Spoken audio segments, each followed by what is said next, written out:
My classmates used to joke that if the world ever fell apart or an apocalypse occurred, I wouldn't last an hour. Ironically, it is me sitting in the car driving away while they are all rotting corpses lumbering after us, hungry for our flesh and brains. Oh look, I think that's Patrick McMuller, the football champion from my high school. Well, what's left of him anyway. So what is your name? The man driving the car asked without taking his eyes off the road. It was the first time he had spoken since he'd saved me 15 minutes ago from a horde of zombies that used to be my neighbors. Erica. And yours? I responded. Luther, he replied.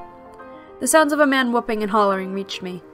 The person making the racket was standing in the passenger seat with his head and upper torso through the sunroof as he waved a gun around. He's Zach, Luther added. Zachary, shut up and sit down. The man sitting next to me in the back seat looked younger than the other two, but he certainly held an authority within the group. Zach ducked down inside, though he didn't sit, and looked at him.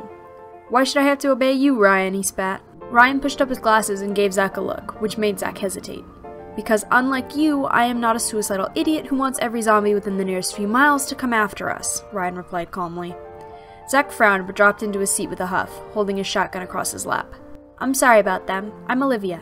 The girl seated in the row behind me was the only other girl in the car. Nice to meet you, I said. Oh, and the sleeping, snoring mass behind you was Benji, Olivia added. Ben or Benjamin? Olivia's the only one allowed to call me Benji, the mass muttered, just loud enough for me to catch. I smiled as Olivia started objecting, and the two began almost arguing. It was very clear they were close. Oh, that's right, Erica. Do you know of any survivor strongholds around here? Luther asked, interrupting my observation of the couple. This time he glanced at me in the rearview mirror, and my eyes met his brilliant gold. I thought for a moment, then shook my head. We didn't get word in time, so we had no time to prepare. They caught us completely unaware. To be honest, I wouldn't be surprised if I was the only one to make it out of that town alive. So to speak, I added. Too bad. Looks like we're heading further away then. You want to stick with us? Luther asked. Sure, I agreed. It didn't make that much of a difference to me either way. I had seen what the zombies could do, and I doubted there would be much we could do to stop them. But seeing this group together did give me a small bit of hope. Alright, are we headed north, south, east, west? Zach asked eagerly. I don't know. Ryan? Luther asked. Ryan looked around, then pulled out a map. He was looking at it a moment before he nodded and put it away. Let's head northeast for now. Less people in that direction, he said. Alright, northeast it is. Oh, and welcome to our group, Erica, Luther added to me. Okay, so, for the record, I'm not doing this because my therapist thinks it'll be good for me, that I stand a chance of being fixed. I'm not broken. Don't make the mistake of thinking I am. I'm doing this because, although I'll never admit it if you ask me, I'd spin a tale for you so real there are days even I believe the lies I tell. My past is pretty hazy. I guess I've been a bit unstable since the beginning. There's some moments that I feel so real, so present. It's those moments that I'm, well, at least more sane, like right now. But other times, I feel like I'm in another person's body. And when I'm like that, I don't care what I do, or to whom. Well, I'll start from the beginning, I guess. This will probably be jumpy, but hey, it's a little more fun that way. Pretty much all I remember of my real parents, and consequently most of my childhood, is the pain. The pain they caused me. Mostly, the pain was physical, but there was plenty of emotional and mental pain too. I was helpless, drowning in it. I was abandoned for years with no one to help, not even the so-called hero of Gotham, Batman. But a helping hand was extended. My salvation, my freedom, came to me in the form of Gotham's worst, the maniacal Joker and the beautiful Harley Quinn. I didn't get to truly meet them at the time, since they were busy doing who knows what. But when the Joker met my eyes, I was lost. He had the slightest shift in his smile when it happened. I don't know how I noticed, but it was the kind of smile that would send any normal person running. Well, if it wasn't evident by now, I'm not a normal person, and so that smile drew me in like a moth to flame. I studied them, the Joker and Harley Quinn. They became my idols. I let go of everything that could stop me. All the fear, all the pain, all the expectations. And I felt good. It was amazing. Like shedding my skin, my entire identity, and I became something entirely new. I started with stealing, first from my parents and then from stores. Eventually even gangs and small banks. My parents were excited when I started bringing home money. They wanted to spend it on themselves as if that was why I had gotten it. But it was mine. I had earned it. I didn't have to share it with them. I guess that's why I did it. Honestly though, I don't remember what led up to it on that particular day. I just remember picking up my specially made beaded necklace. My dad was first, and my mom was next. It was so easy to do. I didn't hesitate, why would I? They had done me wrong, and it was time for them to pay in full. I didn't care about the damage they did to me trying to defend themselves. I was in total ecstasy. I couldn't feel any pain, the bruises, the cuts, even when my father tried to choke me back. I just smiled at him and pulled the beads around his neck a little tighter. After them, it all seemed so easy. I took whatever I wanted and killed anyone who tried to stop me. That's when I started changing myself, my image. I found I liked sewing my skin.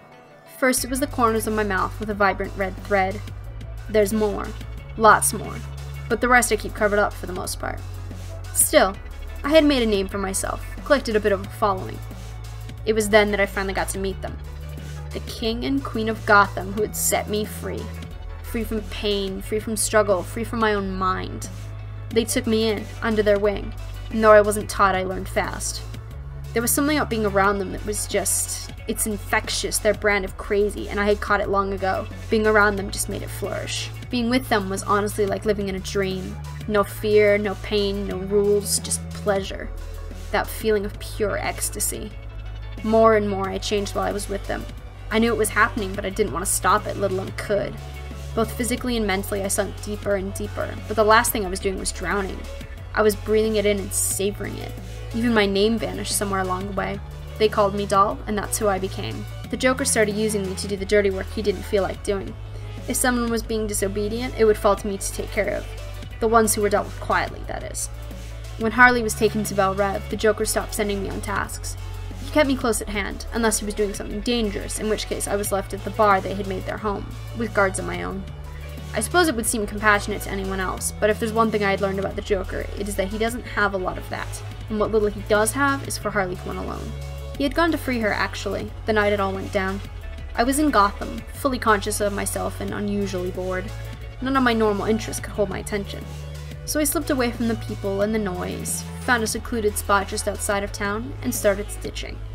My body was my canvas, and I decorated it freely. However, stitching took a lot of time, so I didn't do it frequently, but there was a particular piece I wanted to finish. A club, a diamond, a heart, and a spade, lined up vertically and going down the outside of my left thigh. My favorite piece of work. I had just finished it when I was surrounded by sirens, flashing red and blue. I could barely hear the officers, not that I cared what they were saying, and I drifted in and out of myself as I watched those flashing lights. Finally, out of the shadows came him, the Batman. Note that his taste. I hated him, still hate him. He was supposed to be the hero, but it was the bad guys who had saved me, not him. I didn't put up a fight. I can't really say why not. I was still drifting, my mind floating on air as Batman all but had to carry me to his car. I was supposed to go to Belle Reve, like Harley. I heard them say as much. But then, of course, the Joker's break-in made that impossible. So there you have it. That's why I'm here in an Arkham Asylum prison cell, writing in this stupid journal, because they think I need to be cured. I don't need to be cured. I'm not broken. I've already been saved. Mark didn't know he could get nervous anymore. He hadn't felt nervous since Jack had changed him. But he was definitely nervous as Bob drove the three of them to the Vision Club. Though Bob and Wade both noticed, they said nothing, knowing Mark would only get angry if they did. Mark was looking out the window and appeared to be watching the buildings go past, but the sight he was really seeing was a very different one. It had been raining that night, as if it couldn't be any more like a movie moment. Mark's pants were already soaked clean through from the knees down, even though he hadn't been kneeling for long. Jack was worse off, seeing as he was pinned on his back, but despite how tense the situation was, he was relaxed, still with his signature grin on his face. Why?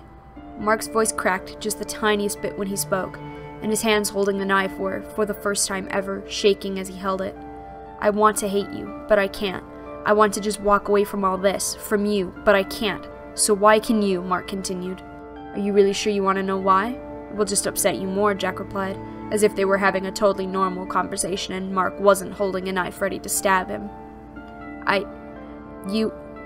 Mark panted heavily as he tried to come up with the words, and slowly he lowered the knife, pressing it flat against the ground beside Jack's head as he leaned over the Irishman. Somehow Jack's green hair still looked so vibrant, almost glowing in the darkness.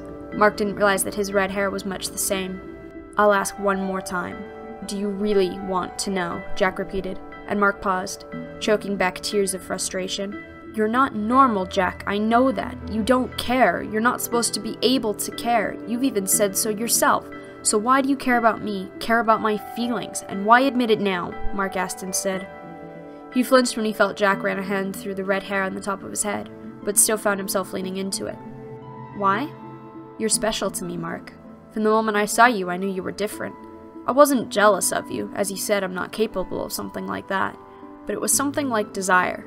I wanted to see what would happen to your good nature if I made you like me. Mark was silent, shaking slightly as he fought himself. He was at a loss for what to say, and slowly Jack sat up. Mark led him. You didn't turn out like I expected.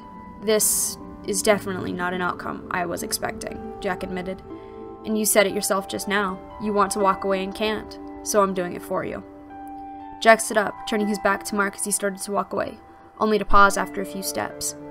I can't say I'm sorry, Mark. I don't feel remorse or guilt. You know that better than anyone. But I will miss you, I think, while I'm gone, Jack said, and there was a long pause. Don't, Mark practically whispered, but Jack heard him even over the rain and the sounds of the cars coming from the street below. Don't say things like that. Give me hope that you actually like me. It's not fair, especially not now, Mark continued, a little bit stronger, though there were hidden tears pouring down his face. Jack stood, not moving for a long moment. You were the one who asked. I warned you that you wouldn't like the answer. But before I leave, I have a little parting gift for you, Jack said, and Mark looked at him, though he didn't move from where he was kneeling on the ground. With his back turned, it took Mark a moment to realize what Jack was doing, but when the Irishman turned back around to face him, Mark knew for sure. He had, with his bare fingers, pulled his own eye from its socket. The eyeball itself was now resting in his hand, while blood poured from the black hole it had left in its wake. Without a word, Jack sent his eye into Mark's hand and walked away, disappearing into the building through the roof entrance. The only movement Mark made was to adjust his grip on the baby blue eye in his hand, cradling it gently but securely. And that was exactly how Wade found him much later, in the early hours of the morning, soaking wet and still cradling the eyeball in his hand.